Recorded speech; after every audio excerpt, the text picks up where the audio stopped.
It seems like such a simple concept.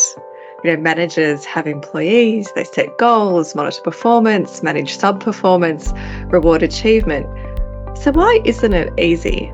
When I speak with business owners and leaders, one of the top three challenges that is consistently raised is how do we make sure that performance is managed and how do we reward it in our business? And this seems to be common across many organisations and industries. So why is it so difficult? I'm going to put forward 7 reasons that I think. The first one is the wrong managers. A lot of managers are promoted due to their technical expertise, but then they're not given the training and the tools required to manage people. And just because someone's really good at their area of expertise, whether that's finance, IT, HR, delivery, it doesn't mean they're going to make a great manager. And so we need to get better at knowing when to promote people, how to prepare them to manage others, and to really consider what ongoing leadership development looks like, even for those who aren't currently managing people. And that's how we can prepare people, perhaps also how we allow them to self-select out if they decide that they're not people managers. The second is the I just don't have time excuse.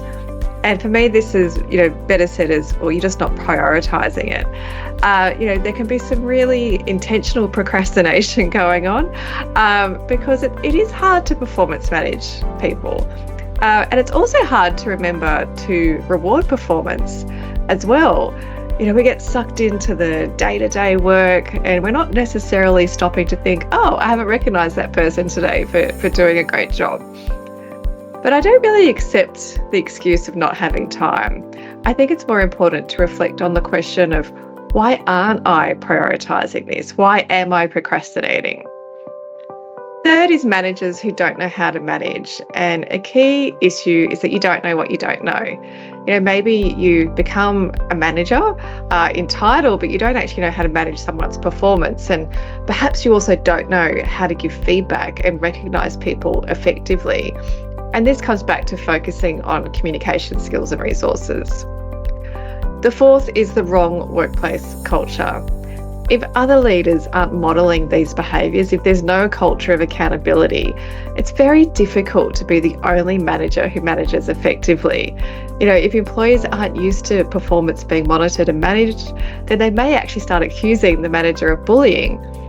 So if you feel there's something in your organisation that's preventing people from managing performance and that people aren't being recognised appropriately, then it's time to examine your culture. Fifth is a lack of feedback. Feedback is the cornerstone of managing reward and rewarding performance, and it is a skill. Some people are naturally really good at it, but in my experience, most people need to practice giving and receiving feedback.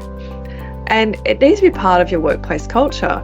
If people aren't comfortable giving feedback, and they can be uncomfortable with giving both negative and positive feedback, then it's very difficult to manage and reward performance.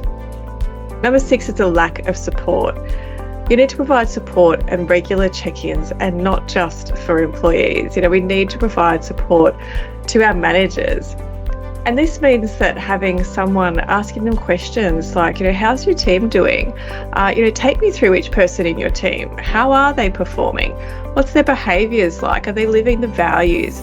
When was the last time you recognised your top performers? Are you having career conversations with them? And without this sort of support, good management can slip through the cracks because people go back to I have no time to do this. So you can use internal HR, you can use outsourced HR like our business, Amplify HR, to discuss this with your managers. And these prompts can help coach and support managers into having conversations with their employees and having the confidence to manage and reward performance. And finally, number 7, the difficult decision. And this is what happens when all of these things are still in place, but your manager's still not managing. And here's where we need to make a decision around, well, is that manager good for this role? Maybe there's a better role for them somewhere else in the business. And I do discuss this in a lot more detail in an article called How to Deal with Managers Who Don't Like the People Stuff. And I've certainly come across many of these in my career, because sometimes we have all of the right mechanisms in place. We have staff development, processes and systems, support and communication. We're giving people the skills to have feedback. We have a great culture. And yet we still have managers that just aren't managing and rewarding performance well. And then it becomes a really difficult question about, do they stay in the role of manager? Because managing and rewarding performance is a key component of being a manager, and you just can't carve it out of the role. So have a look at, can you improve the way that you manage your managers?